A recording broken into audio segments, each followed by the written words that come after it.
ناظرین آداب، 17 جون 2024 مطابق 10 ذی الحجہ کے اودنامہ وائس ایڈیشن میں آپ کا خیر مقدم ہے۔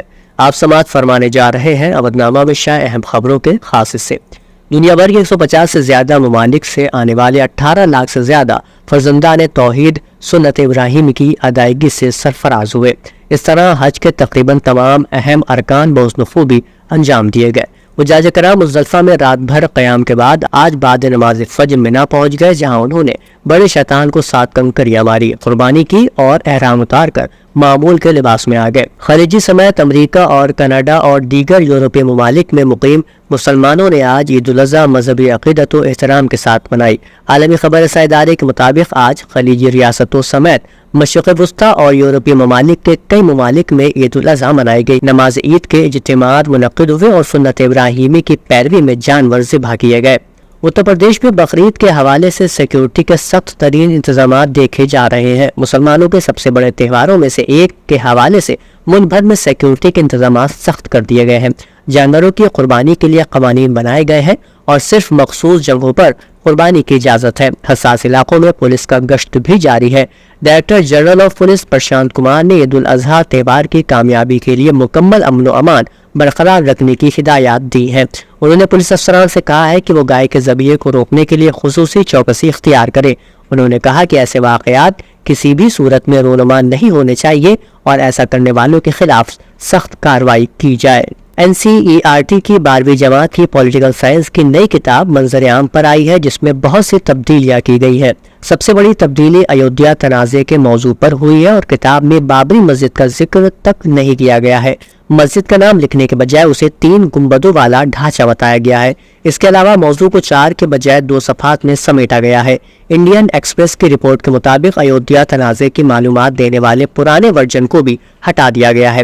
اس میں گجرات کے سومناتھ سے ایودھیا تک BJP کی رتھ یاترا، کار سیوکوں کا کردار، 6 دسمبر 1992 کو بابری مسجد کی شہادت کے بعد فرقے وارانہ تشدد، BJP کی حکومت والی ریاستوں میں صدر راج اور ایودھیا میں ہونے والے واقعات پر BJP کا اظہار افسوس شامل ہے۔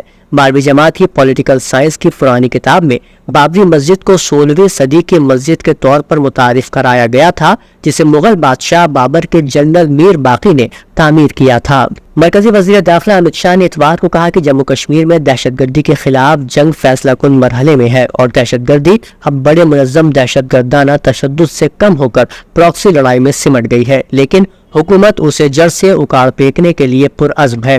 جموں کشمیر میں بڑھتی ہوئی دہشت گردانہ سرگرمیوں کے پیش نظر مسٹر شاہ نے اتوار کو ایک اعلیٰ سطحی میٹنگ میں مرکز کے زیر انتظام علاقے میں سیکیورٹی صورتحال اور آئندہ امرناتھ یاترا کی تیاریوں کا جائزہ لیا۔ اتر پردیش کے وزیر اعلیٰ یوگی آدتیہ ناتھ نے اتوار کو جنتا درشن میں 350 افراد سے ملاقات کر کے ان کے مسائل کو سنا اور ان کے ازالے کی ہدایات متعلقہ افسران کو دی۔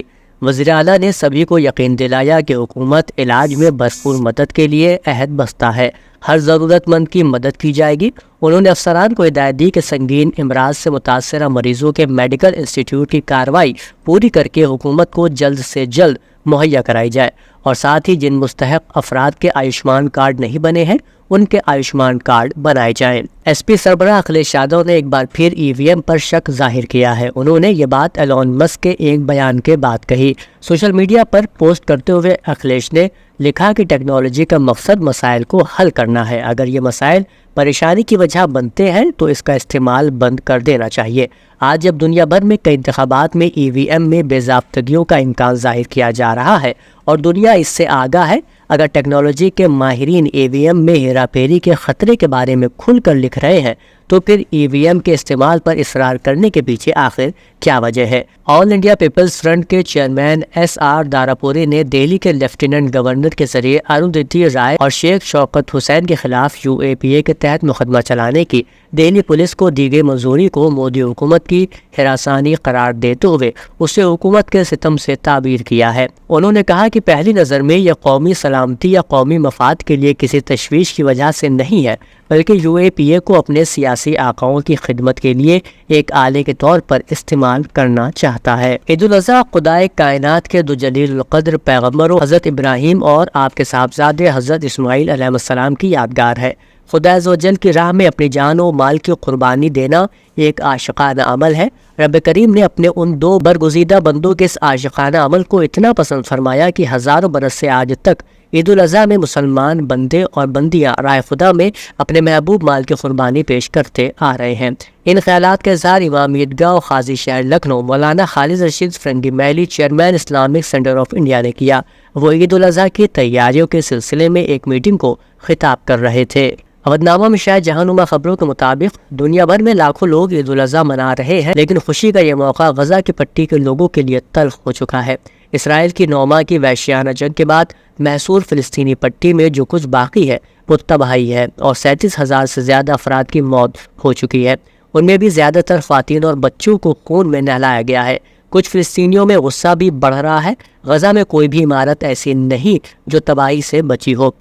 اسی دوران اسلامی تحریک مزاحمت کے پول بیورو کے سربراہ اسماعیل ہنیہ نے کہا کہ اسرائیل فلسطینیوں کو گھٹنے ٹیکنے پر مجبور کر رہا ہے، لیکن اسرائیلی کوشش کو ناکام بناتے ہوئے فلسطینی آج بھی ثابت قدم ہے۔ ان خیالات کا اظہار انہوں نے غزہ میں جاری شدید جنگ کے ماحول میں عید الاضحیٰ کے پہلے دن اپنے ریکارڈ شدہ خطاب میں کیا۔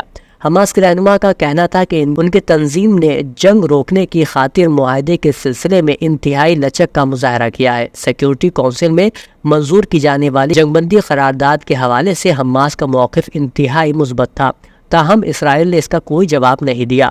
ان کا کہنا تھا کہ ہم فائر بندی معاہدے کے ثالثوں کے کردار پر تکیہ کیے ہوئے ہیں تاکہ وہ سیز فائر معاہدے کو حتمی شکل دے سکے۔ اتوار کے روز سعودی عرب میں عید الاضحیٰ کے پہلے روز حجاج کرام طواف افاضہ کے لیے مسجد حرام پہنچنا شروع ہو گئے ہیں۔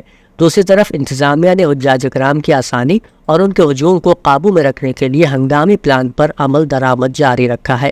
فیلڈ ایمرجنسی پلان کے دوران حجاج کرام کو انتظامی سیکیورٹی اور صحت کی سہولیات فراہم کی جا رہی ہے تاکہ حجاج کرام اپنے مناسک سہولت کے ساتھ ادا کر سکیں۔ یونان کے جنوب مغربی ساحلوں کے قریب پاکستان، شام اور مصر سے 700 تارکین وطن کو لے جانے والی وہ کشتی ڈوب گئی تھی جو ماہی گیری کے لیے استعمال ہوتی تھی۔ کشتی الٹنے کے اس واقعے میں درجنوں تارکین وطن لقمہ اجل بنے تھے، جبکہ سینکڑوں لاپتہ ہو گئے تھے۔ ڈوبنے سے قبل یونانی کوسٹ گارڈ کئی گھنٹوں سے اس کشتی کی نگرانی کر رہے تھے۔ کشتی ڈوبنے کے بعد ساحلی محافظ نے قریب 104 افراد کو بچا لیا تھا، جبکہ سمندر سے محض 82 لاشیں نکالی جا سکی تھی۔ اودنامہ میں شائع مضامین کو مکمل طور پر پڑھنے کے لیے اودنامہ کی ویب سائٹ www.awadnama.com پر وزٹ کریں اور ای پیپر پر کلک کریں۔